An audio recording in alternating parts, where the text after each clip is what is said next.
نحمده ونصلي ونسلم على رسوله الكريم أما بعد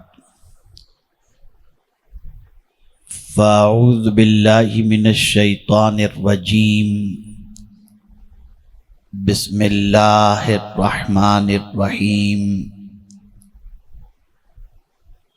يا أيها الذين آمنوا لا يسخر قوم من قوم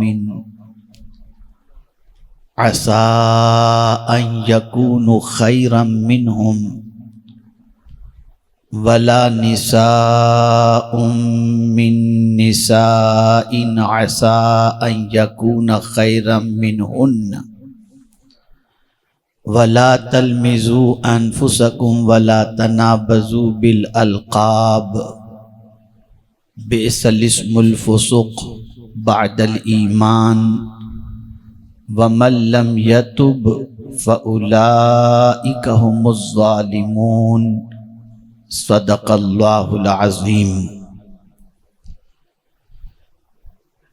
منبر رسول پر جلوہ گر علماء ذوی الاحترام، سادات کرام، حاضرین و ناظرین سنی اجتماع، السلام علیکم ورحمۃ اللہ وبرکاتہ۔ میرے پیارے آقا صلی اللہ تعالی علیہ وسلم کے پیارے دیوانوں، سورہ حجرات کی جس آیہ کریمہ کی تلاوت کا میں نے شرف حاصل کیا،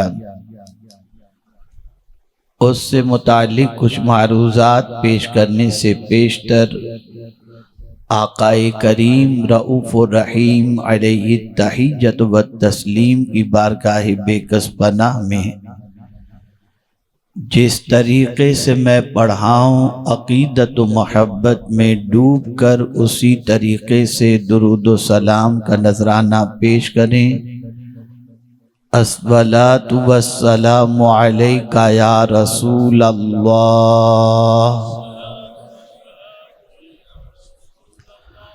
الصلاۃ والسلام علیک یا حبیب اللہ، الصلاۃ والسلام علیک یا نبی اللہ،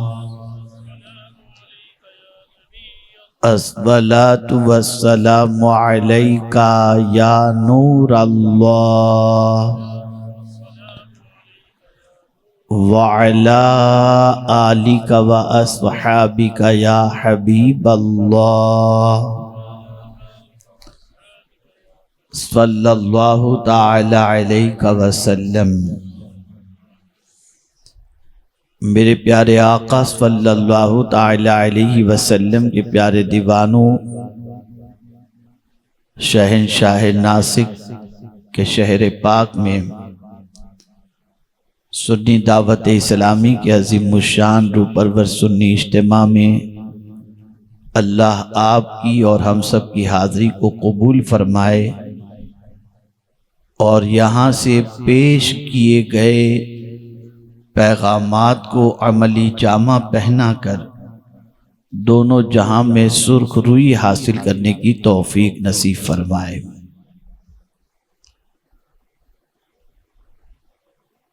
تقریباً ایک صدی سے یہ کوشش کی جا رہی ہے کہ قرآن مقدس کی چند آیتوں ہی کے ارد گرد پوری دنیا کے مسلمانوں کو گھمایا جائے، اور شاید کہ اس کے اثرات بھی ہماری سوسائٹی کے اندر ہم محسوس کر رہے ہیں کہ بہت زیادہ ہماری قوم نماز، روزے اور حج و زکوٰۃ کی طرف مائل تو ہو گئی اور ہونا بھی چاہیے، لیکن قرآن کا اکثر حصہ جو قابل عمل تھا اس سے مسلمانوں نے روگردانی کی۔ اور تباہی کے اسباب کو اگر آپ تلاش کریں تو آپ کو یہ سبب واضح طور پر نظر آئے گا کہ بہت ساری ایسی اخلاقی خامیاں معاشرے کے اندر داخل ہو چکی ہیں جن کی بنیاد پر زندگی کی ساری عبادتیں اللہ عز و جل ضائع فرما دیتا ہے۔ ہم ان خامیوں کی طرف متوجہ بھی نہیں ہوتے اور لاشعوری طور پر ان خامیوں کے شکار ہو جاتے ہیں، اور پھر بھی خود کو نمازی بھی سمجھتے ہیں، حاجی بھی سمجھتے ہیں اور سخی بھی سمجھتے ہیں، اور ہم سے سرزد ہونے والے بہت سارے ایسے جرم ہیں جن کی بنیاد پر اللہ عز و جل ان عبادتوں کو اپنی بارگاہ کے اندر شرف قبولیت سے نہیں نوازتا۔ آج کی میری گفتگو کا موضوع ہے جینے کی راہ۔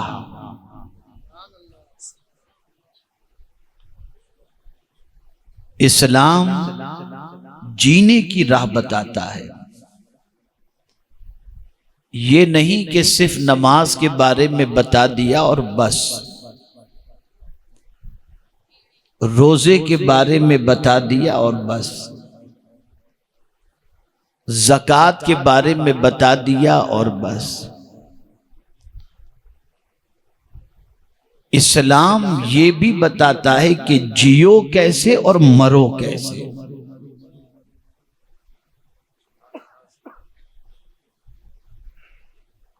اسی جینے کی راہ کے اندر رہنمائی کرتی ہوئی ایک عظیم آیہ کریمہ کی تلاوت کا میں نے آپ کے سامنے شرف حاصل کیا کہ دنیا میں جیا کیسے جائے۔ اور صحابہ کرام علیہم الرضوان کی کامیابی یہ تھی، اور کامیابی کا سبب یہ تھا کہ وہ جینے کی راہ قرآن سے تلاش کرتے تھے، صرف عبادت کا راستہ قرآن سے نہیں ڈھونڈتے تھے، اور اگر جیتے تھے قرآن کی گائیڈ لائن پر تو ان کا چلنا پھرنا بھی عبادت میں شامل ہو جاتا تھا۔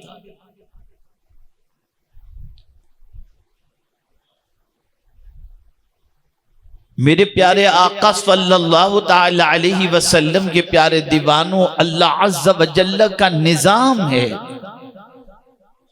کہ اس نے کسی کو امیر بنایا، کسی کو غریب بنایا، کسی کو گورا بنایا، کسی کو کالا بنایا،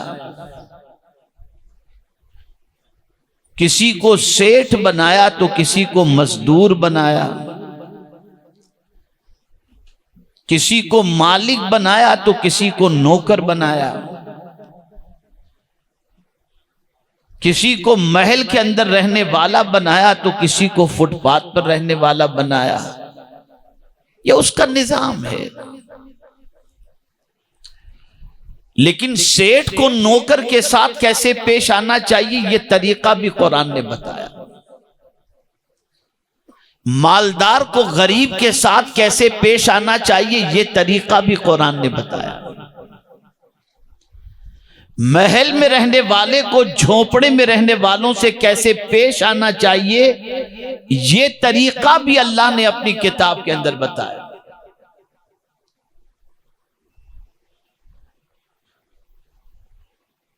آج معاشرے کی سچویشن اتنی خراب ہو چکی ہے کہ ساری چیزیں ہمارا معاشرہ سیریلوں سے، پکچروں سے، آوارہ لوگوں سے، ان سے ہی سیکھنے کی کوشش کرتا ہے۔ قرآن سے سیکھنے کا جذبہ ختم ہو چکا۔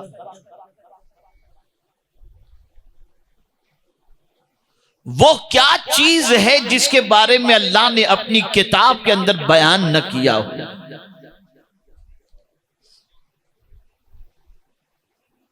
کس سے کیسے بات کی جائے یہ طریقہ بھی قرآن نے بتایا۔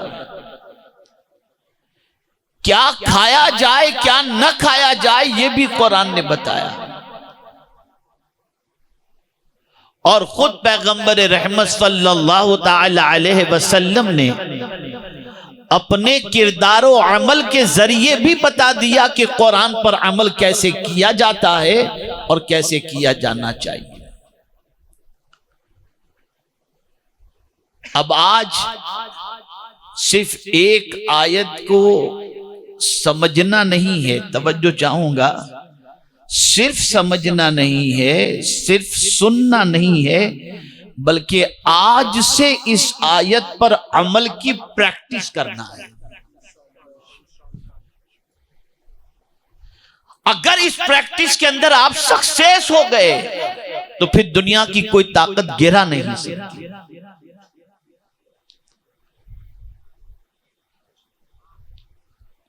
آئیے سب سے پہلے میں آپ کو بتاؤں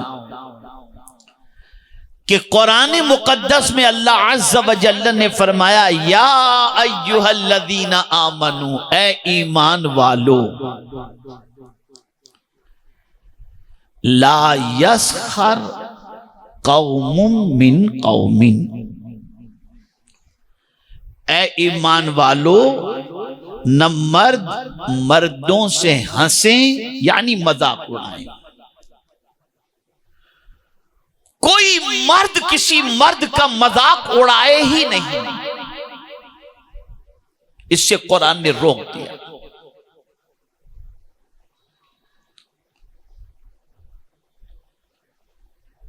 اور زیادہ تر مذاق وہ اڑاتا ہے جو خود کو کچھ سمجھتا ہے اور سامنے والے کو کچھ نہیں سمجھتا۔ کبھی آپ نہیں دیکھیں گے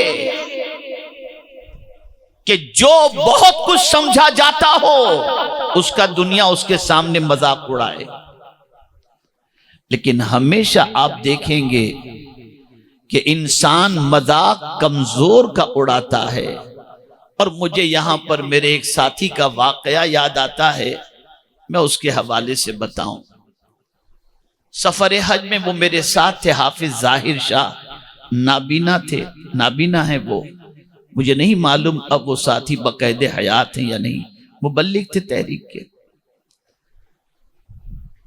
ان کے والد، ان کی والدہ اور ان کی بہن، یہ تینوں سفر حج میں ہمارے ساتھ تھے۔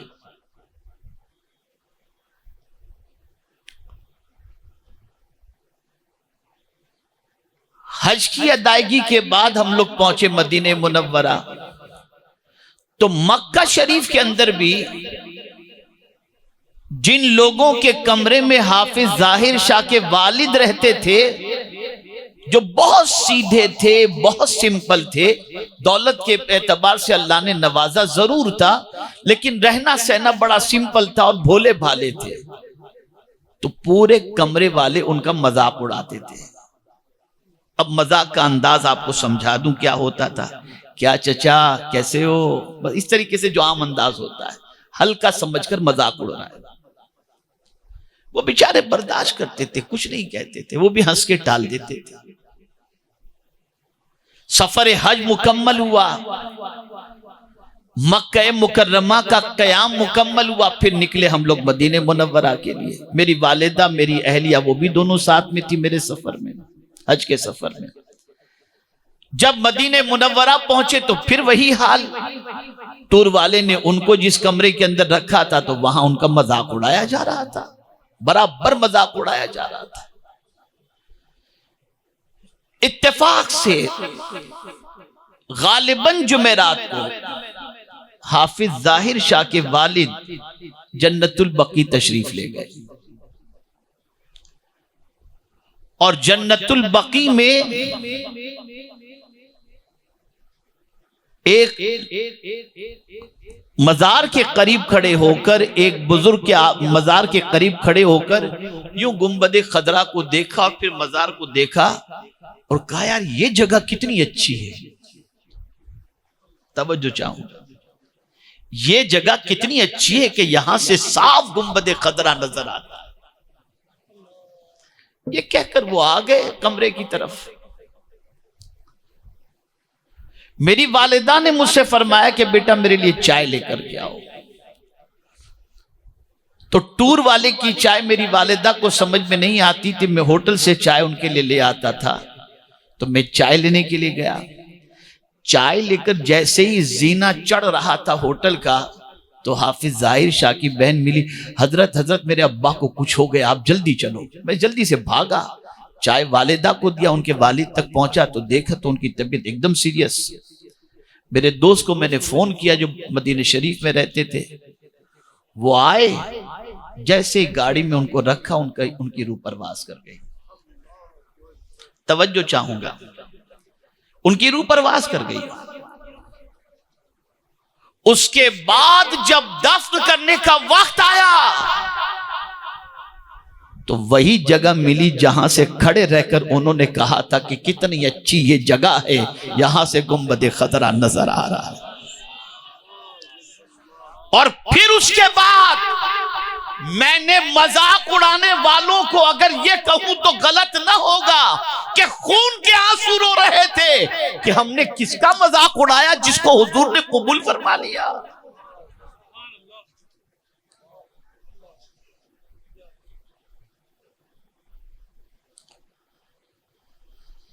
قرآن نے منع کیا مت مذاق اڑاؤ، اور پھر واضح طور پر فرمایا عسا ان یکون خیرا، ہو سکتا ہے جس کا تم مذاق اڑا رہے ہو اللہ کے نزدیک اس کا مقام تم سے بہت بہتر ہو۔ یہ ہے قرآن کی تعلیم۔ اگر مالدار ہو تو غریب کا مذاق مت اڑاؤ، صاحب علم ہو تو جاہل کا مذاق مت اڑاؤ، طاقتور ہو تو کمزور کا مذاق مت اڑاؤ، محلوں میں رہتے ہو تو جھوپڑ پٹی میں رہنے والوں کا مذاق مت اڑاؤ۔ اسی لیے حضور صلی اللہ علیہ وسلم نے فرمایا بہت سے ایسے لوگ جن کے لباس گرد آلود اور چہرہ مٹی آلود ہوتا ہے، اگر وہ کوئی قسم کھا لے تو اللہ ان کی قسم کو پوری فرما دیتا ہے۔ حقیر کسی کو مت سمجھو، حقیر کسی کو مت سمجھو، اس لیے کہ آپ کو مجھے کسی کو نہیں معلوم کہ ہم جس کا مذاق اڑاتے ہیں اس کا مقام اللہ کے نزدیک کیا ہے، ہم نہیں جانتے اس کا مقام کیا ہے۔ اور اس پر اللہ والوں کی نظر اتنی گہری تھی، صحابہ کا اس پر اتنا عمل تھا کہ میں آپ کو کیا بتاؤں، اور اولیاء کرام علیہم الرضوان کا بھی اس پر بڑا زبردست عمل تھا۔ میں کسی معمولی شخص کی بات نہیں کرتا آپ کے سامنے، میں اس ذات کی بات کرنے جا رہا ہوں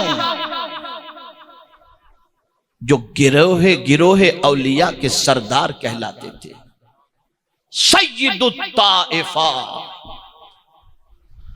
حضرت جنید بغدادی رضی اللہ تعالی عنہ۔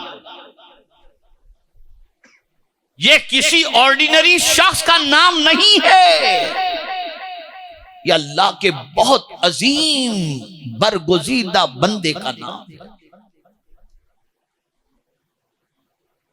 ایک روز حضرت جنید بغدادی رضی اللہ تعالیٰ عنہ کو لوگوں نے دیکھا کہ ایک کتے کو روٹی کھلا رہے ہیں، کھانا کھلا رہے ہیں۔ جنید بغدادی رضی اللہ تعالیٰ عنہ کو دیکھا کتے کو کھانا کھلا رہے ہیں۔ لوگ کھلاتے ہیں کتے کو کھانا، آج بھی کھلایا جاتا ہے، لیکن کمال کی بات تو یہ ہے کہ وہ صرف کھانا نہیں کھلا رہے تھے، کتے کو کھلا بھی رہے تھے اور رو بھی رہے تھے، اور اس طرح سے بلک بلک کر کے رو رہے تھے کہ کسی کی ہمت نہیں ہوئی کہ رونے کی وجہ پوچھ سکیں، کوئی پوچھ سکے۔ کافی دیر کے بعد جب حضرت جنید بغدادی رضی اللہ تعالیٰ عنہ کی ہچکیاں بند ہوئیں اور تھوڑا سا رونا ختم ہوا اور افاقہ ہوا، تھوڑے سے نارمل ہوئے، تو لوگوں نے پوچھا حضور کتے کو کھلا رہے تھے وہ تو ٹھیک ہے اپنی جگہ پر، لیکن رو کیوں رہے تھے؟ ایسا لگ رہا تھا جیسے خون کے آنسو آپ رو رہے ہو۔ اب سنیے اللہ والوں کی سوچ، فرماتے ہیں کہ کتے کو کھلاتے وقت مجھے ایک خیال آ گیا، کتے کو کھلاتے وقت مجھے ایک خیال آ گیا جس کی وجہ سے میں رو پڑا۔ حضور کیا خیال آ گیا؟ کہ پتہ نہیں قیامت میں اللہ کے نزدیک اس کتے کا مقام اچھا ہوگا یا میرا مقام اچھا ہوگا، مجھے نہیں معلوم۔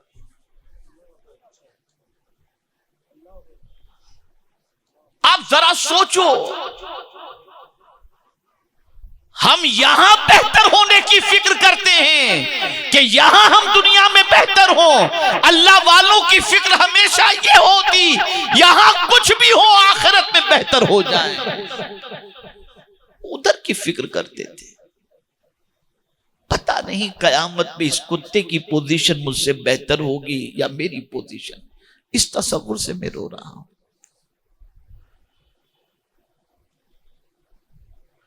یعنی جانوروں کو بھی حقیر سمجھنے سے ڈرتے تھے، اور اسی کو شیخ سعدی شیرازی رحمت اللہ تعالی علیہ نے بڑے مزے سے کہا ہے کہ اللہ والے عبادت کی وجہ سے فرشتوں سے آگے نہیں نکل گئے۔ توجہ چاہوں گا، نسخہ عطا کر رہا ہوں۔ اللہ والے عبادت کی وجہ سے فرشتوں سے آگے نہیں نکل گئے، ان کے آگے نکلنے کی وجہ یہ ہے کہ انہوں نے کسی کو حقیر سمجھا ہی نہیں، کبھی حقیر کسی کو نہیں سمجھا۔ یہ ہے ان کا سب سے بڑا گن، یہ ہے سب سے بڑا کمال۔ اور مجھے اس وقت حضرت بایزید بسطامی رحمت اللہ تعالی علیہ کا واقعہ یاد آ رہا ہے۔ قحط پڑا، شہر کے اندر قحط، قطرے قطرے کے لیے لوگ پریشان،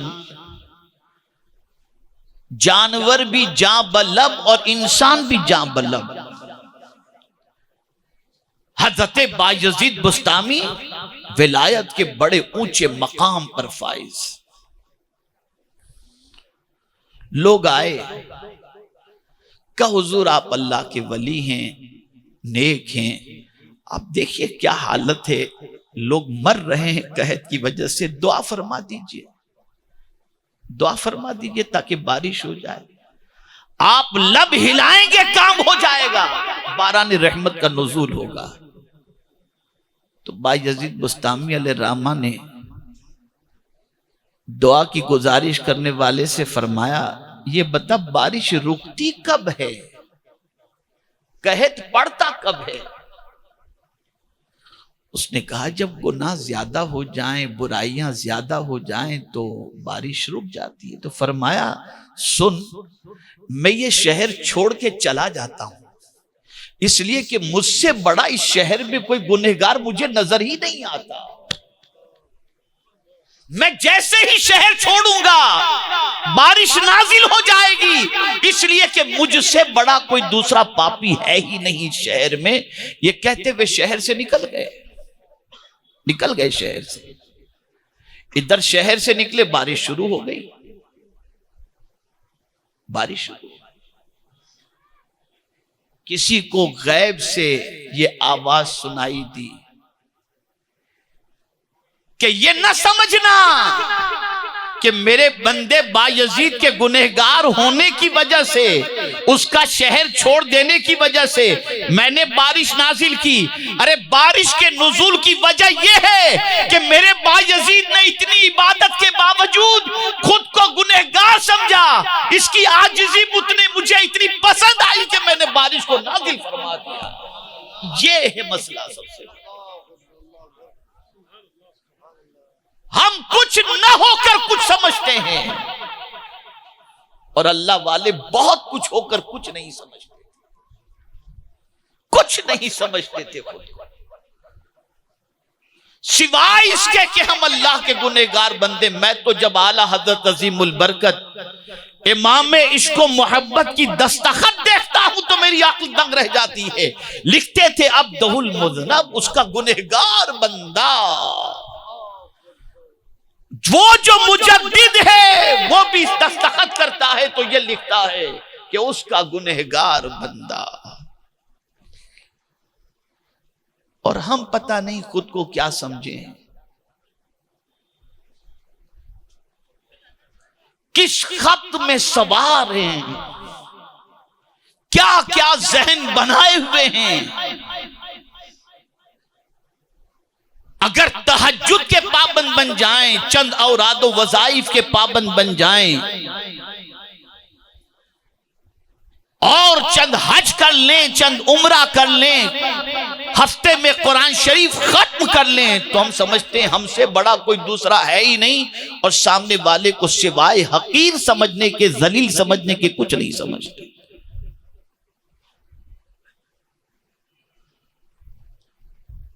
خبردار، کسی کو حقیر نہ سمجھو۔ جہاں کسی پر حقارت کی نظر پڑی، بس وہ بندہ اللہ کی نظر سے گر گیا، اللہ کی نظر سے گر گیا۔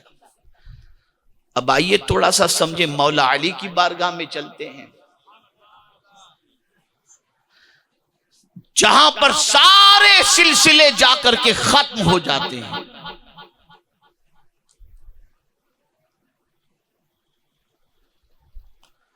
ایک دن ایک صاحب حاضر ہوئے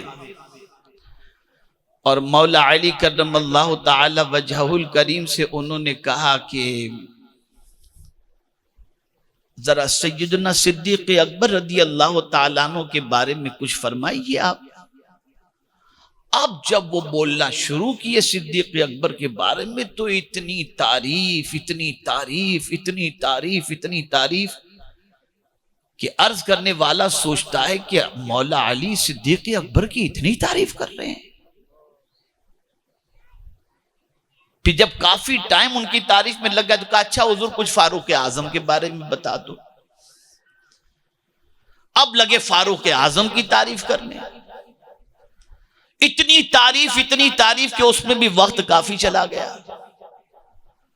تو اب سائل سوچا کہ ابھی عثمان غنی رضی اللہ تعالیٰ عنہ کے بارے میں کہوں گا تو پھر اور وقت لے لیں گے، اور مجھے تو جاننا یہ کہ مولا علی خود اپنے بارے میں کیا کہتے ہیں، میں تو یہ جاننے آیا ہوں۔ اب مولا علی سے اس نے پوچھا حضور چلیے سب کے بارے میں تو آپ نے بتا دیا اور بڑی تعریف آپ نے کی، اپنے بارے میں بھی کچھ بتائیے کہ آپ کیا ہیں۔ اب سنیے، آپ مولا علی اپنے بارے میں اپنا انٹروڈکشن کرا رہے ہیں، کہتے ہیں انا رجل من المسلمین، میں مسلمانوں میں سے ایک گرا پڑا بندہ ہوں، اس لیے کہ تنوین یہاں پر تحقیر کے لیے ہے کہ میں مسلمانوں میں ایک گرا پڑا بندہ ہوں۔ اب آپ سوچئے وہ جو آخر رسول ہیں، جن کا مقام اتنا عرف و اعلیٰ کہ جہاں پر سارے سلسلے جا کر کے ختم ہوتے ہیں، وہ اپنے بارے میں یہ کہتے نظر آتے ہیں کہ میں تو مسلمانوں کا مسلمانوں میں سے ایک چھوٹا سا ادنا سا مسلمان۔ ایک اتنے سے جملے میں اپنا تعارف انہوں نے کرا دیا، اور ہمارا حال یہ کہ 2 سطر سے کم میں کوئی تعارف ہوتا ہی نہیں، پھر وہ 2 سطر کے لائق ہم ہیں یا نہیں وہ بھی نہیں معلوم، لیکن 2 سطر سے کم تعارف نہیں۔ اور جن کی شان اتنی عرف و اعلیٰ، وہ اپنا انٹروڈکشن کرا رہے ہیں تو انا رجل من المسلم۔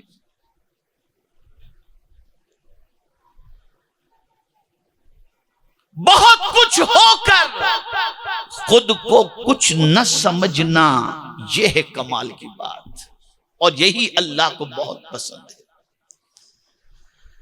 اسی لیے شیخ سعدی شیرازی علیہ رحمہ فرماتے ہیں کہ چھوٹوں کو کبھی کبھی اللہ اتنا بڑا مقام عطا کر دیتا ہے کہ بڑے بھی اس مقام تک نہیں پہنچ سکتے۔ اب شیخ سعدی اگر کہیں تو ان کا کہنے کا انداز بھی ایسے ہی حکمت بھری باتیں فرماتے ہیں کہ آنکھ کی پتلی اتنی سی ہے، چھوٹی سی، لیکن وہ یہاں سے آسمان تک دیکھ لیتی ہے، اور ہاتھ اتنا بڑا کچھ نہیں دیکھ سکتا۔ ہاتھ اتنا بڑا کچھ نہیں دیکھ سکتا، لیکن یہ چھوٹی سی پتلی آسمان کو دیکھ لیتی ہے۔ اور فرماتے پہاڑوں میں سب سے چھوٹا پہاڑ طور، لیکن یہ طور چھوٹا ہے، اللہ نے اس کو اتنی بلندی عطا کر دی کہ اس کے نام کی پوری سورت اپنی کتاب کے اندر رکھ دی۔ چھوٹا سمجھو، خود کو کچھ نہ سمجھو۔ جہاں کسی کو حقیر سمجھا کہ بس وہیں سے گراوٹ شروع ہو جاتی ہے۔ جینے کی راہ یہ ہے، خبردار کسی مسلمان کو کم تر اور خود کو بہتر سمجھنے کی کوشش نہیں کرنی چاہیے۔ اور آج یہ خاص طور پر بلا سرمایہ داروں کے اندر پائی جاتی ہے۔ غریب کو سلام کرنا بھی، ارے یہ اور میرے سلام کا، اس کو میں سلام کروں، یہ پھٹے ہوئے کپڑے پہننے والے کو میں سلام کروں، آ جائے تو سائڈ سے نکل جاتے ہیں کہ ابھی پریشان کر دے گا۔ اپنے بازو میں کھڑا ہو تو کھڑا رکھنا پسند نہیں کرتے کہ یہی ہمارا طرز۔ حضرت عبداللہ ابن مسعود رضی اللہ تعالیٰ عنہ، جن کی تعریف مولا علی کرم اللہ تعالی وجہ الکریم یوں فرماتے ہیں کہ عبداللہ ابن مسعود نے تو کوفہ کو جو ہے وہ علم سے بھر دیا، اس لیے کہ جب حضرت عبداللہ ابن مسعود کو لینے کے لیے کوفہ والے آئے فاروق اعظم کے پاس، تو فاروق اعظم رضی اللہ تعالی عنہ نے فرمایا حالانکہ مجھے عبداللہ کی بہت ضرورت ہے، لیکن میں اپنی ضرورت کو تمہاری ضرورت پر قربان کرتا ہوں، لے جاؤ عبداللہ کو تمہارے یہاں کے لیے۔ حضرت عبداللہ ابن مسعود تشریف لے گئے، اور اس کے بعد جب مولا علی کا کوفہ جانا ہوا تو حضرت عبداللہ ابن مسعود استقبال کے لیے جب گئے تو 4000 علماء مولا علی کے استقبال کے لیے تشریف لے گئے تھے۔ تو جب مولا علی نے دیکھا تو فرمایا عبداللہ تم نے تو پورے کوفے کو علم سے بھر دیا ہے، اب ان کا قول سنیے۔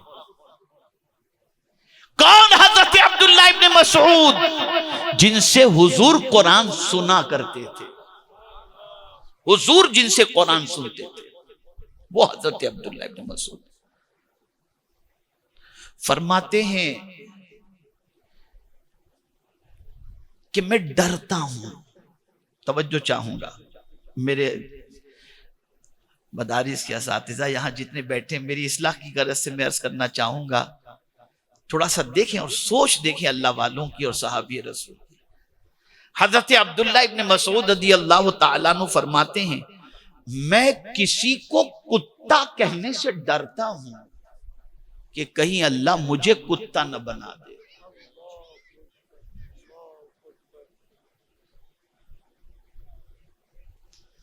ہم درسگاہ کے اندر بچوں کو کیا نہیں کہتے، کیا نہیں کہتے، ذرا سوچیں۔ اور جب فکر صحابی پر عمل کرنے والے استاد کو ہم دیکھتے ہیں تو ہماری عقل دنگ رہ جاتی ہے کہ حضور حافظ ملت علیہ رحمہ نے کبھی کسی شاگرد کو کتا، کوا، بلی کچھ بھی نہیں کہا۔ غصے میں آتے ضرور تھے لیکن کہتے تھے بھاگ جنتی کہیں کے۔ غصہ بھی نکل جاتا تھا اور دعا بھی مل جایا کرتی تھی۔ نظر قرآن پر تھی، نظر حدیث پر تھی، ہماری نظر ادھر نہیں ہے، نہیں ہے ادھر نظر۔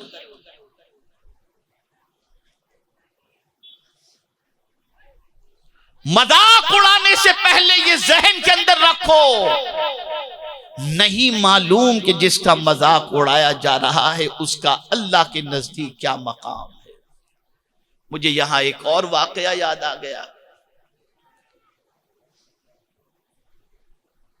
شاہ ولی اللہ محدث دہلوی رحمت اللہ تعالی علیہ کے یہ بھی ہم لوگوں کے لیے جو اسٹیج والے زیادہ تر ہیں ان کے لیے بہت بڑا سبق ہے اس کے اندر۔ شاہ ولی اللہ محدث دہلوی رحمت اللہ تعالی علیہ کے ایک صاحبزادے بہت پرہیزگار تھے، بہت پرہیزگار۔ ایک غریب بڑی محنت و مشقت کر کے اس نے سوچا، کچھ اس زمانے میں کچھ آنے اس نے جمع کیے، یہ سوچ کر کے یہ بڑے ولی کامل ہیں، میں ان کی خدمت میں کچھ نذرانہ پیش کروں گا، یعنی 4 آنے اس زمانے میں اس نے جمع کیے۔ اب وہ پھٹے پرانے کپڑے میں ملبوس غریب 4 آنے لے کر کے یہ بزرگ کی خدمت میں حاضر ہوا اور عرض کرتا ہے حضور اسے قبول فرما لیجئے۔ تو ان کا انٹینشن بھی غلط نہیں تھا، سوچے ایک تو بیچارہ ہے بھی خود غریب، نہ جانے کس طریقے سے یہ پیسے جمع کیا ہوگا اور لے کر کے بیچارہ آیا ہے، اگر یہ بھی میں لے لوں تو اس کا بیچارے کا کام کیا بنے گا، اس کی ضرورت اس سے ہو سکتا ہے کہ پوری ہو جائے۔ بولے نہیں بیٹا، میں نے بس تو نے کہہ دیا، میں نے قبول کر دیا، رکھ، یہ تجھے کام آئے گا۔ دور سے بھی حقیر سمجھنے کا تصور نہیں تھا، لیکن غریب کے پیسوں کو قبول نہیں کیا۔ شام ہوتے ہی طبیعت کے اندر ایک بڑی عجیب کیفیت پیدا ہوئی، نماز میں مزہ نہیں آ رہا، اوراد و وظائف میں دل نہیں لگ رہا، لذت سجدہ ختم ہو گیا۔ سوچتے یہ کیا ہے، 2-4 دن گزرے تو کچھ نقصان شروع ہو گیا، یہاں تک کہ مال و زر کی قلت شروع ہو گئی۔ تو سوچتے کہ ہو سکتا ہے رفیع درجات کے لیے، اس لیے کہ گناہ سے تو بچے ہوئے تھے نا، تو سوچے کہ ہو سکتا ہے رفیع درجات کے لیے اللہ تعالیٰ نے یہ سب کچھ امتحان میں گرفتار کیا ہے۔ تو اس تصور کے آتے ہی غیب سے آواز آتی ہے، نہیں، یہ درجات کی بلندی کے لیے نہیں ہے، یہ ایک میرا غریب بندہ محنت و مشقت سے کچھ نذرانہ لے کر کے آیا، اور اس کا دل جو ٹوٹا ہے اس کی وجہ سے ہم نے یہ ساری لذتیں چھین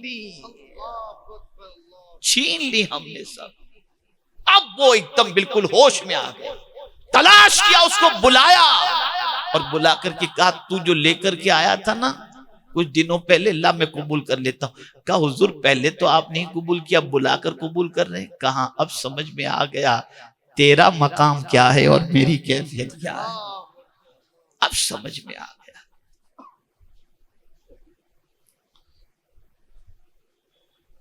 آپ ذرا سوچو اور اندازہ لگاؤ،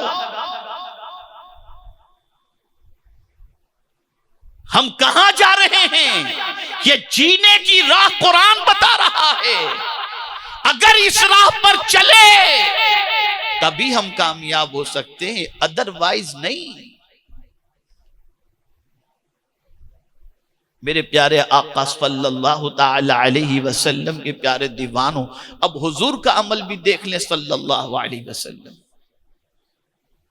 کیا قبول کرتے تھے، اللہ اللہ اللہ، اور کیا غریبوں کی قدر کرتے تھے میرے آقا صلی اللہ علیہ وسلم۔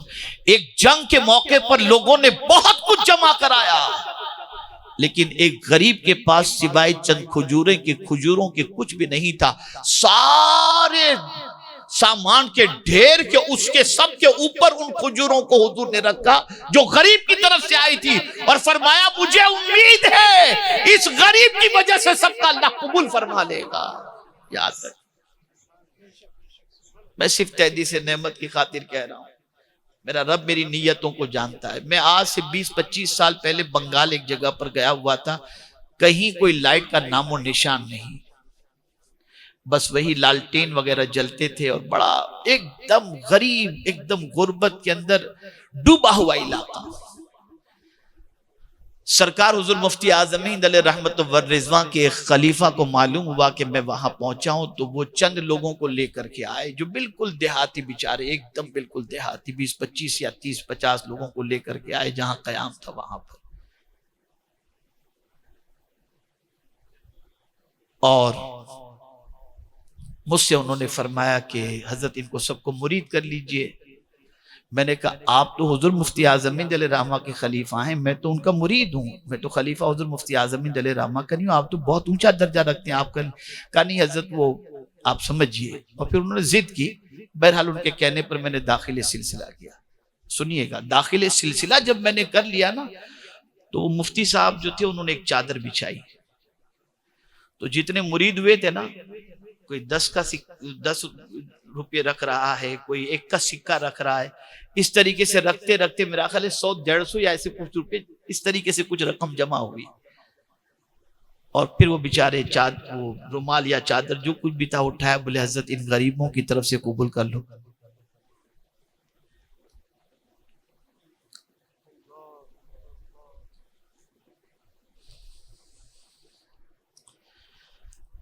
ایک مرتبہ درود شریف پڑھ لیں۔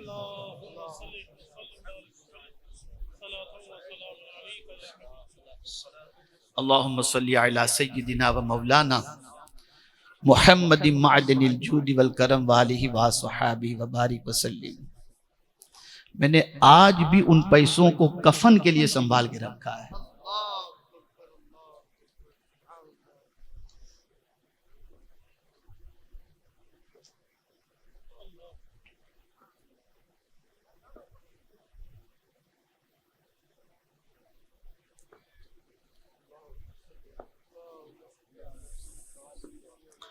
اللہم صلی علی سیدنا و مولانا محمد معدن الجود والکرم وآلہ الکرام وابنہ الکریم وبارک وسلم صلاة و سلاما علیکہ یا سیدی یا رسول اللہ صلی اللہ تعالی علیہ وسلم۔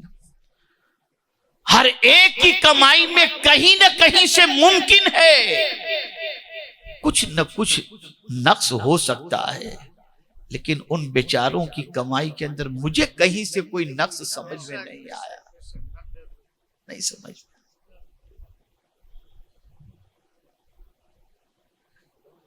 غریب کو حقیر نہ سمجھو، منع کیا گیا ہے،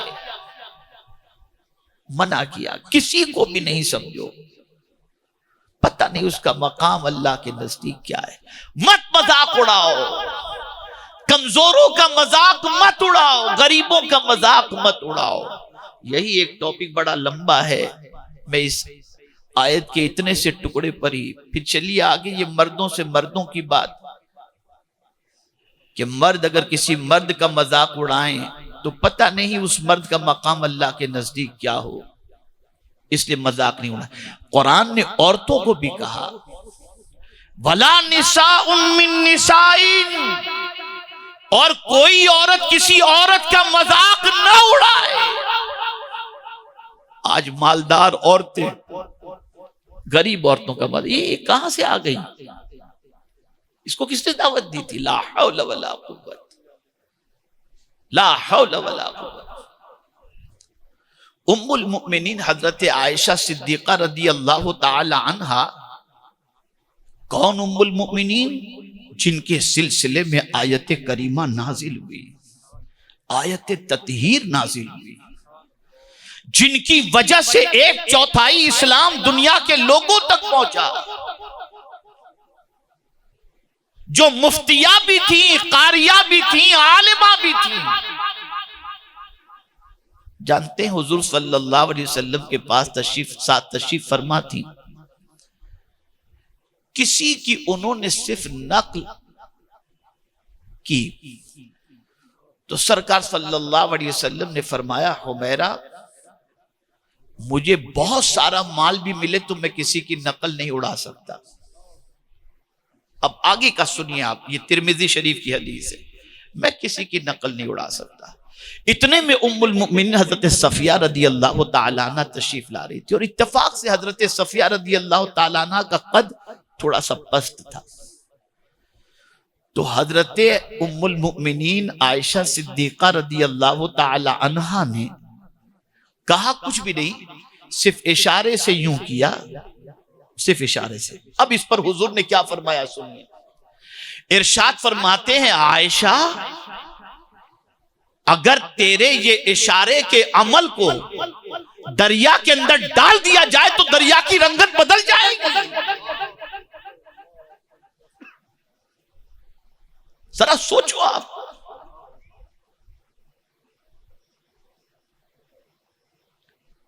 ارے پستہ قد اگر کوئی ہے تو یہ پستہ قد بنانے والا بھی خدا ہی تو ہے. بلند قامت اگر کوئی ہے تو یہ بھی تو خدا ہی کا تو بنایا ہوا ہے. خبردار، حقارت کی نظر سے دیکھنے کا مزاج بدلی کرو. یہ بہت خطرناک مزاج ہے. اور میں یہ سمجھتا ہوں یہ اتار چڑھاؤ، یہ زوال، یہ عروج، یہ پریشانیاں، یہ مصیبتیں، یہ تکلیفیں، یہ جینے کی راہ ہم بھول چکے ہیں اس کی وجہ سے. اب اسی کے ساتھ ساتھ قرآن مقدس میں اللہ عز و جل نے ارشاد فرمایا. حضرت لقمان اپنے بیٹے سے ایک اسٹائل کے بارے میں بتا رہے ہیں، انداز کے بارے میں. یعنی سامنے والا حقیر کسی کو سمجھتا ہے نا، تو حقیر جس کو سمجھتا ہے اس کے سامنے وہ اپنا منہ کیسا کرتا ہے. قربان جائے، وہ منہ کیسا کرتا ہے. قرآن کہتا ہے وَلَا تُصَعِّرْ خَدَّكَ لِلنَّاسِ. کسی سے بات کرنے میں اپنا رخسارہ ٹیڑھا نہ کرو. دیکھیں نا، آدمی کسی کو حقیر سمجھتا ہے منہ ٹیڑھا کر کے بات کرتا ہے. منع کیا گیا. اور یہ آیات متشابہات میں سے نہیں ہے، محکمات میں سے ہے. واضح اعلان ہے اس کا. کوئی اس میں جو ہے متشابہات والی یا تعویل کی گنجائش ہے نہیں. کلیئر کٹ حکم ہے اس کے اندر. اور جہاں آپ نے اپنا منہ ٹیڑھا کیا، اللہ کی نافرمانی کی، اور ظاہر سی بات ہے جہاں اللہ کی نافرمانی کی اللہ کا غضب نازل ہوگا. منع فرمایا وَلَا تُصَعِّرْ خَدَّكَ لِلنَّاسِ. آج بیٹے باپ سے منہ ٹیڑھا کر کے بات کرتے ہیں، مالدار غریبوں سے منہ ٹیڑھا کر کے بات کرتا ہے. العیاذ باللہ. میرے پیارے آقا صلی اللہ تعالی علیہ وسلم کے پیارے دیوانوں، اسی کے ساتھ ساتھ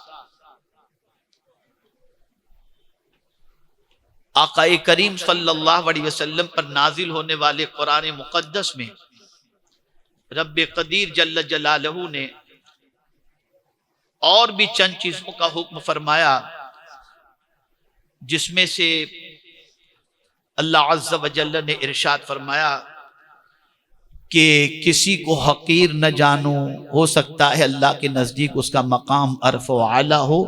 اور پھر فرمایا وَلَا تَلْمِزُوا أَنفُسَكُمْ. آپس میں تانا زنی بھی، اپنے آپ کو تانا زنی کے اندر بھی گرفتار نہ کرو، یعنی کسی کو تانا بھی مت دو. سرکار صلی اللہ علیہ وسلم فرماتے ہیں کہ جو مومن ہوتا ہے نا، وہ لان تان نہیں کرتا، نہ فحش گو ہوتا ہے، نہ لان تان کرنے والا ہوتا ہے. اسی طرح سے قرآن مقدس میں اللہ عز و جل نے فرمایا وَلَا تَلْمِزُوا أَنفُسَكُمْ وَلَا تَنَابَزُوا بِالْأَلْقَابِ. برے نام بھی نہ رکھو، برے لقب سے نہ پکارو، کسی کا ٹائٹل برا نہ رکھو، برے لقب سے نہ پکارو. اب کیا برے لقب سے کسی کو پکارنے کی بات، جب بچہ خود اپنے باپ کے بارے میں کہتا ہے تو بوڑھا ایک کھسک گیا ہے، تو اب کیا باقی بچے گا؟ اب کیا باقی بچے گا؟ آپ مجھے بتاؤ. جو قوم اپنے باپ کے لیے ایسے القاب استعمال کرتی ہو، اس قوم پر اللہ کی نظر رحمت پڑے گی کیسے پڑے گی؟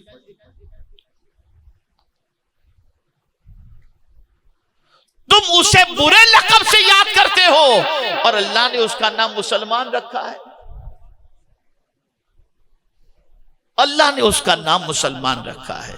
تو ایمان اور اسلام کے لقب کے بعد، مومن اور مسلم کے لقب کے بعد تم کوئی دوسرا غلط لقب اسے دے کر کے اللہ کو ناراض مت کرو. اس لیے کسی کے لیے ایسا لقب نہ رکھو جو لقب اللہ عز و جل کے نزدیک پسندیدہ نہ ہو، یا حقارت والا ہو، یا لان تان والا ہو، یا اس کو ذلیل کرنے والا ہو.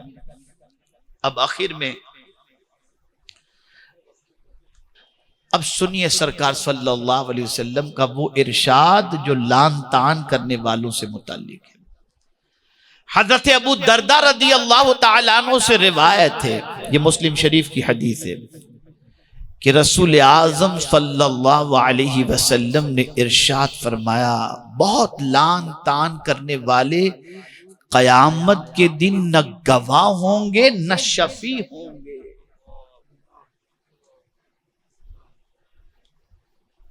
جو بہت لان تان کرتے ہیں نا، سرکار فرماتے ہیں صلی اللہ علیہ وسلم، نہ قیامت کے دن وہ گواہ ہوں گے اور نہ شفیع ہوں گے، کوئی ان کی شفاعت قبول نہیں کی جائے گی، کوئی ان کی گواہی قبول نہیں کی جائے گی۔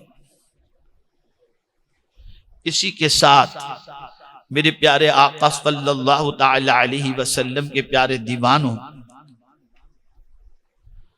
کسی مومن کے اوپر عیب لگانے سے بھی بچو، منع فرمایا گیا، اور لان تان کرنے سے بھی بچنے کے حوالے سے رسول اعظم صلی اللہ تعالی علیہ وسلم نے ارشاد فرمایا۔ اب دوسری حدیث سماعت فرمائے، حضرت عبداللہ ابن مسعود رضی اللہ تعالی عنہ سے روایت ہے کہ رسول اعظم صلی اللہ علیہ وسلم نے ارشاد فرمایا، مومن نہ طعن کرنے والا ہوتا ہے، نہ لعنت کرنے والا، نہ فحش بکنے والا، نہ بے ہودہ ہوتا ہے۔ اب یہ چار باتیں آپ سمجھ لیجئے۔ مومن، ہم آج کہتے ہیں کہ قرآن نے تو کہا وَأَنْتُمُ الْأَعْلَوْنَ إِن كُنْتُم مُؤْمِنِينَ، کامیاب تم ہی رہو گے اگر تم مومن ہو۔ اب حضور صلی اللہ علیہ وسلم فرماتے ہیں کہ جو مومن ہوتا ہے اس کے اندر یہ صفت بھی ہونی چاہیے کہ وہ تانا نہیں دیتا، وہ لعنت نہیں کرتا، لعن تان سے بچتا ہے۔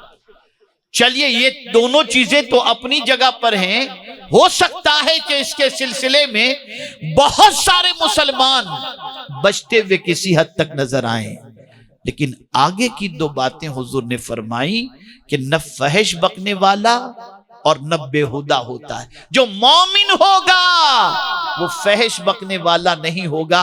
آج ہمارے محلوں کے اندر بات چیت کا آغاز ہی ہوتا ہے فحش سے، گالی گلوچ اور اسی چیز سے ہمارے محلے میں باتوں کا آغاز ہوتا ہے، اور بےہودہ باتیں العیاذ باللہ، العیاذ باللہ، اتنی بےہودہ باتیں میں بتا نہیں سکتا۔ کبھی کبھار تو کہیں ایسا موقع آ جاتا ہے کہ جہاں پر کئی ایسے مسلمان نوجوان جو من چلے ہوتے ہیں، ان کی زبان سے بےہودگی کی باتیں سن کر ایسا لگتا ہے کیا کچھ بھی نہیں سیکھا انہوں نے اسلام کے بارے میں۔ اسی کے ساتھ ساتھ اب آئیے، رسول اعظم صلی اللہ تعالی علیہ وسلم نے ارشاد فرمایا، حضرت معاذ بن جبل رضی اللہ تعالیٰ عنہ سے روایت ہے کہ رسول اعظم صلی اللہ علیہ وسلم نے ارشاد فرمایا، جس شخص نے اپنے بھائی کو اس کے کسی گناہ پر شرمندہ کیا تو وہ شخص اس وقت تک نہیں مرے گا جب تک کہ وہ اس گناہ کا ارتکاب نہ کر لے۔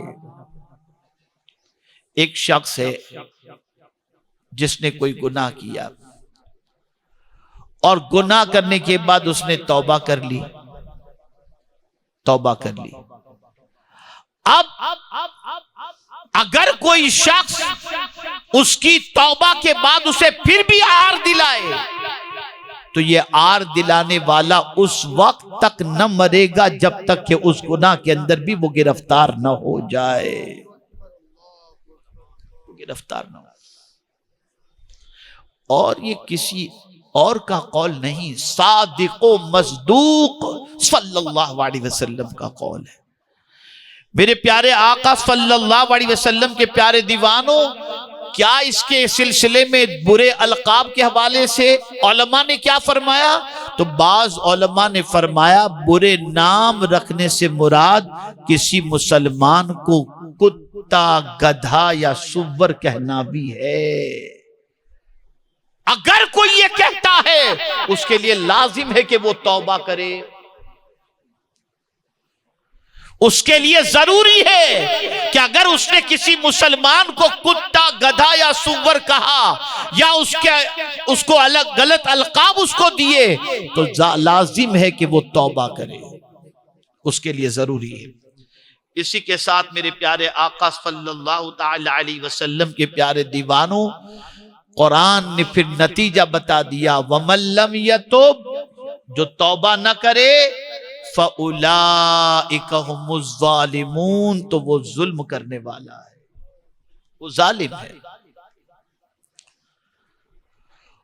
اور قرآن نے جسے ظالم کہہ دیا تو اب اسے سمجھ لینا چاہیے کہ وہ ظالم ہے یا نہیں۔ میں اس کے لیے ایک تھرمامیٹر آپ کے سامنے رکھ دیتا ہوں، تھرمامیٹر رکھ دیتا ہوں۔ آپ اور ہم سب اس تھرمامیٹر کے ذریعے یا اس آئینے کے ذریعے اپنے بارے میں دیکھ لیں کہ ہم کیا ہیں۔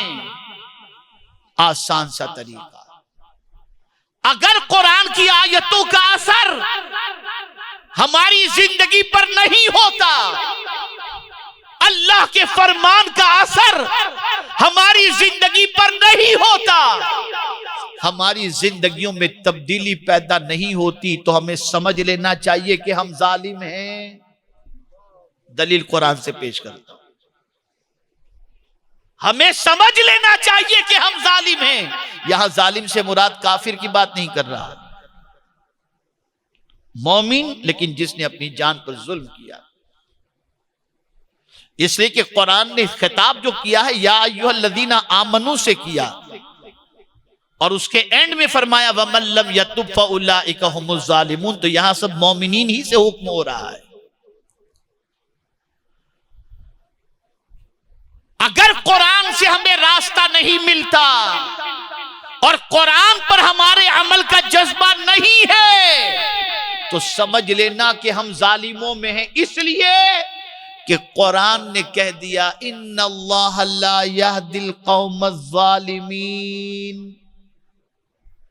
بے شک اللہ ظالم قوم کو راستہ نہیں دکھاتا۔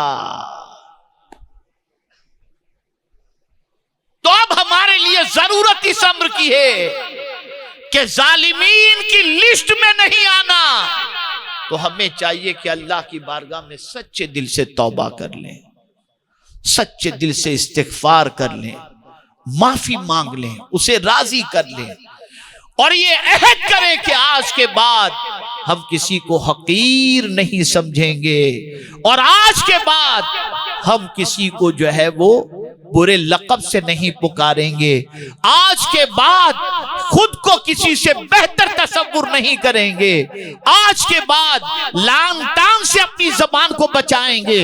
اگر ان ساری چیزوں کا ہم نے عہد کیا اور آج سے پریکٹس ہم نے شروع کر دی تو میرے پیارے آقا صلی اللہ علیہ وسلم کے پیارے دیوانوں، اس ایک آیت کی پریکٹس کی بنیاد پر امید کاملہ ہے کہ اللہ رب العزت جل جلالہ ہمیں دونوں جہاں کی سرخ روئی نصیب فرما دے۔ تو یہ چند کلمات خیر تھے جو میں نے آپ کی سماعتوں کے حوالے کیے، اور ساتھ ہی ساتھ میں گزارش کروں گا کہ میرے پیارے آقا صلی اللہ علیہ وسلم کے پیارے دیوانوں، ایک واقعہ یاد آ رہا ہے، اس کو عرض کر دوں تاکہ گفتگو کا اینڈ بھی جو ہے وہ موضوع کی مناسبت سے تھوڑا سا بہتر ہو جائے اور ایک عظیم سبق مل جائے۔ ایک شخص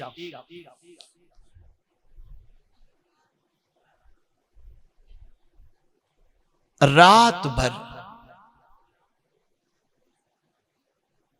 اپنی محبوبہ کے دیدار کے لیے اس کے گھر کے سامنے کھڑا رہا۔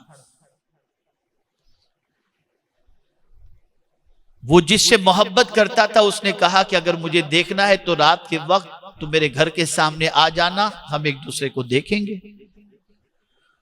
وہ رات عشاء کے بعد سے پہنچ گیا، رات بھر وہ کھڑا رہا، لیکن اس کی محبوبہ باہر نہ نکلی اور اپنا جلوہ نہ دکھا سکی۔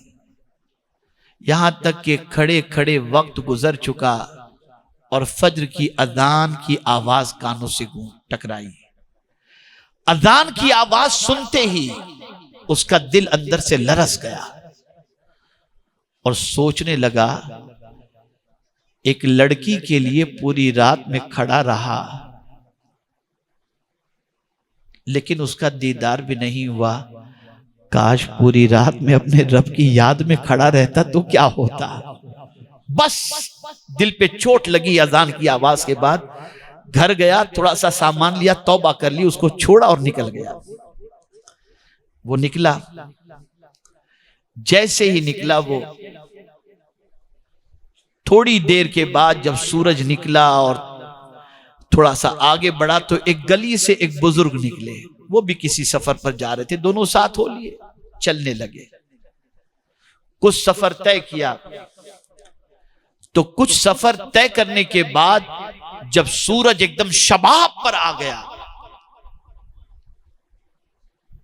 تو اللہ نے بادل کو ان دونوں کے اوپر سایہ فگن کر دیا۔ اب بادل ان دونوں کے اوپر، تو اب وہ تو جو رات بھر لڑکی کی محبت میں کھڑا تھا وہ تو سوچ رہا تھا میں تو بڑا پاپی آدمی ہوں، میرے لیے تھوڑی بادل آیا ہوگا۔ اور بزرگ تو عبادت گزار تھے تو سوچا ہو سکتا ہے اللہ نے مجھے دھوپ سے بچانے کے لیے مجھ پر یہ کرم کر دیا ہو۔ بہرحال دونوں چلنے لگے۔ کچھ سفر طے کرنے کے بعد راستے دونوں کے جدا ہوئے۔ اب جب راستے جدا ہوئے تو بادل کا ٹکڑا بزرگ کے ساتھ نہیں چل رہا، اس بندے کے ساتھ چل رہا ہے، اس بندے کے ساتھ۔ اب وہ بزرگ چونکے، یا اللہ یہ کون عبادت گزار بندہ ہے کہ بادل کا ٹکڑا اس کے ساتھ؟ فوراً پوچھا بتا ذرا تیری نیکیاں کیا؟ کہا میں تو بڑا پاپی آدمی، میں اپنے پاپ کے بارے میں کیا بتاؤں کہ میں نے کون سا گناہ کیا ہے۔ البتہ اتنا ضرور ہے کہ میں نے صبح ہی اذان کے بعد سے سچی توبہ کر لی۔ کہا مبارک تیری توبہ اللہ نے اس طرح سے قبول فرمائی کہ آج تیرے کو دنیا کے دھوپ سے تیرے کو اللہ نے بچا لیا۔ مجھے امید ہے کہ تیری سچی توبہ کی وجہ سے اللہ آگ سے بھی تجھے بچا دے گا۔ یہ ہے سچی توبہ، یہ ہے توبہ کا کرشمہ۔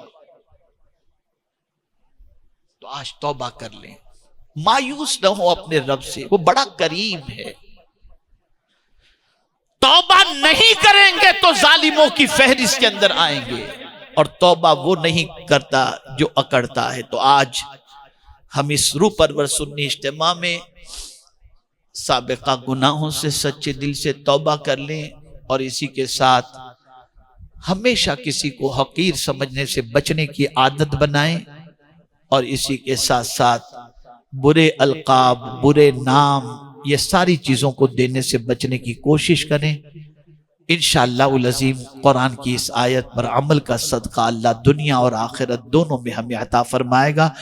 مردوں سے بھی گزارش ہے اور خواتین بھی گھر بیٹھے سن رہی ہوں تو ان سے بھی گزارش ہے، خبردار خبردار خبردار، تمہارے پاس زرق برق لباس ہو، تمہارے پاس جویلری ہو، تمہارے پاس محل ہو، تمہارے پاس سب کچھ ہو، لیکن کسی غریب کو کبھی حقیر مت سمجھنا۔